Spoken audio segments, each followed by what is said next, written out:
When you're used to gaming with a controller for pretty much all your life, and you start to use a keyboard for movement, it can be a somewhat painful transition. So I've been working quite hard and quite diligently trying to get my gameplay a little bit better on the PC, because I am very happy with how Battlefield 3 plays on the PC, but I've still resulted in quite a few fail moments, to say the least. Simple things like switching to your secondary, as you've just seen, can be somewhat frustrating when you hit the wrong button and then all of a sudden you don't know what to do to correct it. So I decided that I'm going to start playing some deathmatch to try to get used to movements, because the action is quite, just infantry versus infantry. And then I came across the UMP. I knew when the patch was released that they put a buff on this weapon, and I also knew that I needed to get 100 PDW kills plus 1 top 5 finishing gunmaster in order to lock the M5K, which has also been buffed, and I used that on the PS3 the other night and it's really good, so I wanted to unlock that as well. So I wanted to use UMP to get 100 kills with the PDW just to see how it plays up, and oh my god, is this weapon ever good. The UMP right now does a max damage of 34 and then drops off to 12.5 at range. It only has a 26 round magazine, which is quite small, and the reload is pretty decent at 1.85 with bullets in the chamber and 2.7 when it's empty, so it's a full seconder, so you want to make sure you try to reload before the clip is done. And then it has a pretty slow rate of fire of 600 rounds per minute, so the stats certainly give the M5K the nod when it comes to the stats and how the gun should play in the game. But I think the opposite is true. This UMP is an absolute beast of a weapon, and I had a blast playing with this. This was a 1,000 ticket TDM server where I wanted to try to get the 100 PDW kills in one match. I didn't think it was possible. I've never gotten over 100 kills in any team deathmatch game, so we'll have to see how that plays out at the end. I will say this is the absolute best TDM game I ever played on Xbox, PS3, or PC. But let's go back and look at the stats for the M5K. The damage on the M5K is 25 close range and drops off to 12.5. It has, with extended mags, 31 rounds in the clip, has a reload time of 2.2 with, again, bullets in the clip, and then 3 when the clip is empty. And the rate of fire on the M5K is 900 rounds per minute. So you can really see where the M5K can shine, especially in its rate of fire. But the UMP with the damage of 34 up close really can rip people in half, and I was just having so much fun going around with this weapon. I couldn't believe how good it was, and I actually couldn't believe how good I was playing myself. Again, I do have still quite a few moments where I fail, especially when it comes to the reload and switching to the secondary. Still messing around with my key bindings, because what I have done, I actually have my reload on my center mouse wheel, and sometimes what happens when I hit my center button to reload, I end up throwing out a ammo pack, or if I'm running with the med kit, I always end up throwing out a med pack. But it's coming around, and again, just that simple movement that again comes so secondary when you're used to playing on the controller. It's just one of those things that takes adjustment. And then you get to the keyboard where side to side movement, which is basically your A and your D buttons, are a bit of a challenge for me. So it is coming around. I am working on it. And another button that's driving me nuts with the keyboard is actually the grenade button. So trying to just figure out a way to get my finger from D over to G is a bit of a challenge for me. I may move that button to the side of my mouse, where basically I have crouch on my front side mouse button right now. So that might be another button I will move, and if I do, I'll certainly let you guys know that. And on my rear button on my mouse, I actually have prone. So that's the thing. Do you guys use crouch much when you're playing in Battlefield? Because I find I don't use it a big lot. I just might remove it from the mouse and just have the grenade button up there, because that one getting over there is a bit of a challenge on the keyboard. You have to spread your fingers across quite a bit, so I might adjust that as well.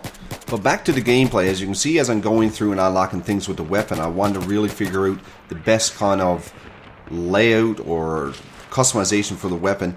I found that with the UMP, you'd certainly need a sight. I'm not a big fan of any orange sight on any weapon. I always find I need a red dot sight, or my favorite is the Cobra, which you'll see me unlock a little bit later in this match. I found the weapon really effective with the suppressor as well. And of course, the suppressor gives you a little bit of stealth effect to it, so that's always a good thing. But I did find that you need another bullet or maybe two to take out your enemy. And of course, the laser sight is almost a must, because you can hip fire like crazy with this weapon.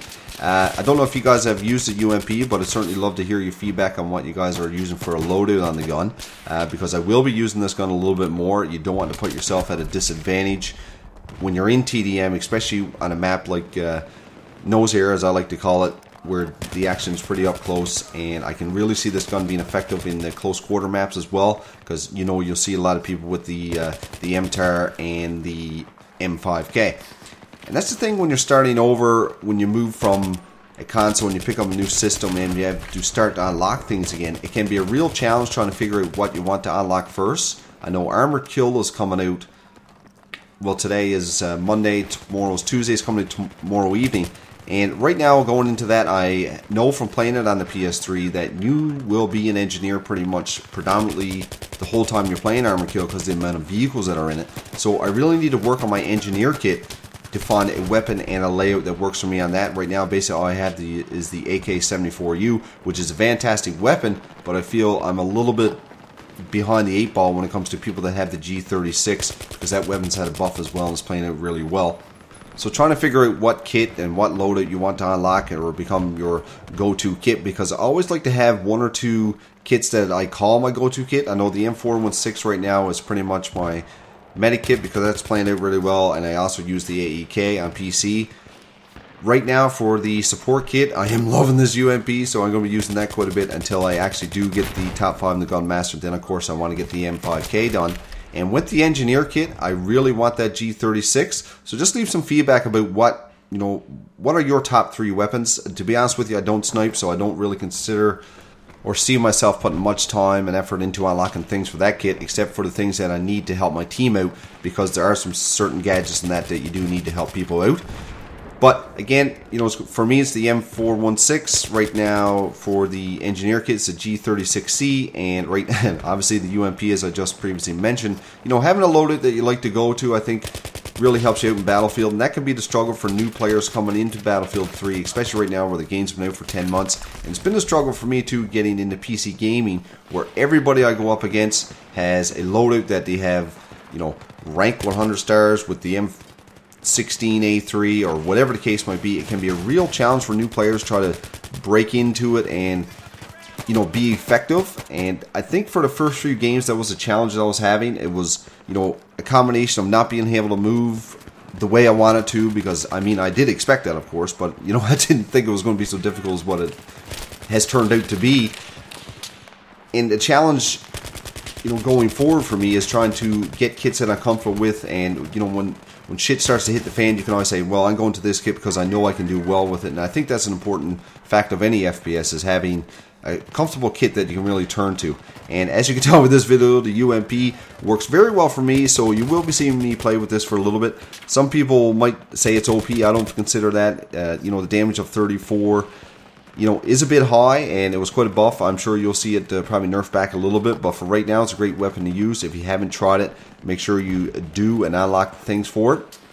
The loadout I will be turning to for the UMP after I had this gaming session will be the laser sight, the Cobra sight, and the flash suppressor. I just found it turned out to be a great combination. I did like the suppressor on it overall, but I did find, having to take those extra couple bullets to take a guy down was more of a hindrance than it was doing me any good. I just found the flash suppressor to be a better layout for the weapon, or better suited in my hands anyway. And I guess everybody's pretty excited for Armored Kill coming out tomorrow for the PC and the Xbox. I know I am. I think the maps are going to look absolutely fantastic on the PC, according to how good they look on the PS3. If you hadn't seen my video of Bandar Desert, you should really go check it out. Maps are beautiful. The AC-130 I think is a bit of an issue, but I did hear today that they're actually adding another 30 seconds to the respawn timer on that, and going to put it up from 60 to 90. So that's huge news, because that was a real issue with playing Rush when you're on the defense, because the attacking team had the AC-130 and they would just pulverize you into the ground. There's no other way to say it. So really glad that DICE picked up on that very quick. I guess you can say the PS3 users were a bit of a beta tester for the Armored Kill DLC. But that's all good, because we had it a week earlier and we got the advantage of playing a little bit, so it's all good. But this video is a bit to wrap up, guys. The final score at the end was the absolute best score I've ever had, as I mentioned, ever on any console that I play. So make sure you give me a thumbs up for that, because I was quite happy, going up against some of these guys. I'm only a level 20, and using the keyboard and mouse has been a challenge for me, so I was very happy to see some improvement in my own personal gameplay.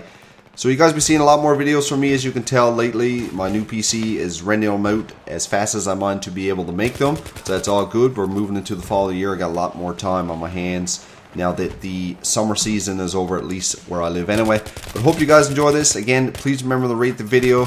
Check out my channel if you haven't done so. If you like my content, why not subscribe? But anyway, that's it for me, guys. Take care, and we'll chat to y'all real soon.